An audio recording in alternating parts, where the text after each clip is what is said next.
తెలంగాణ రాష్ట్రం ఆవిర్భావం తర్వాత టాప్ 10 ఇష్యూల్లో నేరెళ్ల బాధితుల ఇష్యూ ఒకటినే. దీన్ని అడ్డం పెట్టుకుని న్యాయం చేయకుండా రాజకీయ లబ్ధి పొందిన రాజకీయ నాయకులకు సిగ్గుచేటనే తెలంగాణ రాజ్యాధికార పార్టీ అధినేత ఎమ్మెల్సీ తీన్మార్ మల్లన్న అన్నారు.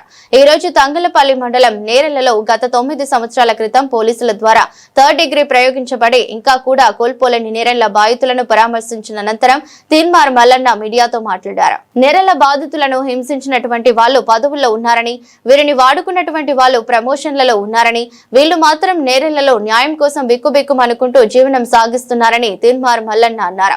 రేవంత్ రెడ్డి గత పాలకులు మీరు కాంప్రమైజ్ అయిపోయారా లేదా వీరికి న్యాయం చేస్తారా, ఏదైనా ఒక స్టేట్మెంట్ ఇవ్వాలని తీన్మార్ మల్లన్న డిమాండ్ చేశారు. లోక్సభ మాజీ స్పీకర్ మీరా కుమారిని కూడా తీసుకువచ్చి కాంగ్రెస్ పార్టీ వారికి అనుకూలంగా మలుచుకుని రాజకీయ లబ్ధి పొందిందని, అటువంటి కాంగ్రెస్ పార్టీ అధికారంలోకి వచ్చినా కూడా వీరికి న్యాయం చేయలేకపోవటం సిగ్గుచేటని తీన్మార్ మల్లన్న ఎద్దేవా చేశారు. రాజన్న సిరిసిల్ల జిల్లా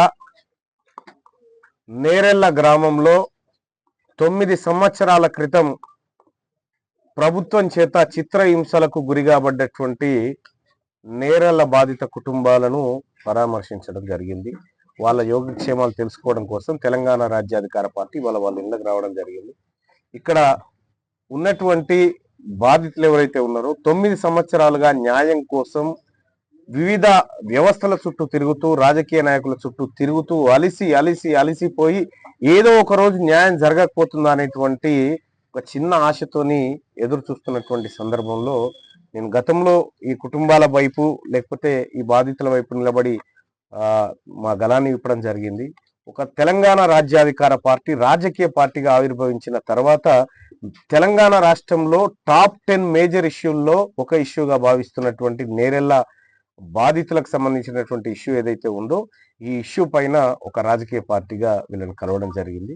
బాధితులకు 9 సంవత్సరాల వరకు కూడా ఇప్పటి వరకు న్యాయం చేయకుండా కేవలం ఈ ఇష్యూను వాడుకొని రాజకీయంగా పబ్బం గడుపుకున్నటువంటి రాజకీయ నాయకులందరికీ కూడా సిగ్గుచేటు ఇది.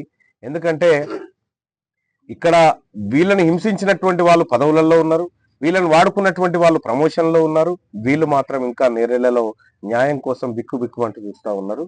సో తెలంగాణ రాజ్యాధికార పార్టీ డిమాండ్ చేస్తా ఉంది కాంగ్రెస్ పార్టీని, మీరిచ్చినటువంటి హామీ మేరకు నేరెళ్ల బాధితులకు న్యాయం చేస్తాము, నేరెళ్ల బాధితుల పైన దాడి చేసిన వారిని అరెస్టు చేసి లోపటేస్తాము, చట్టం ముందు నిలబెడతామని రేవంత్ రెడ్డి గారు అలాగే కాంగ్రెస్ పార్టీ ప్రభుత్వం హామీ ఇచ్చింది.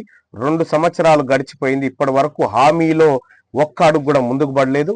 ఈ రాష్ట్ర ప్రభుత్వాన్ని చెప్తా ఉన్నా రేవంత్ రెడ్డి గారు, మీరు గత పాలకులు కాంప్రమైజ్ అయిపోయారా, ఒకవేళ అయిపోతే మేము కాంప్రమైజ్ అయిపోయినామని అన్న స్టేట్మెంట్ ఇవ్వండి. లేదంటే ఇదే కాంగ్రెస్ పార్టీ లోక్సభ మాజీ స్పీకర్ మీరా కుమార్ని కూడా తీసుకొచ్చి ఇక్కడ రాజకీయ వాతావరణాన్ని అనుకూలంగా మలుచుకుంది. మరి అటువంటి కాంగ్రెస్ పార్టీ వాళ్ళ అధికారంలో ఉన్న సందర్భంలో బాధితులకు న్యాయం జరగకపోవడం సిగ్గుచేటు.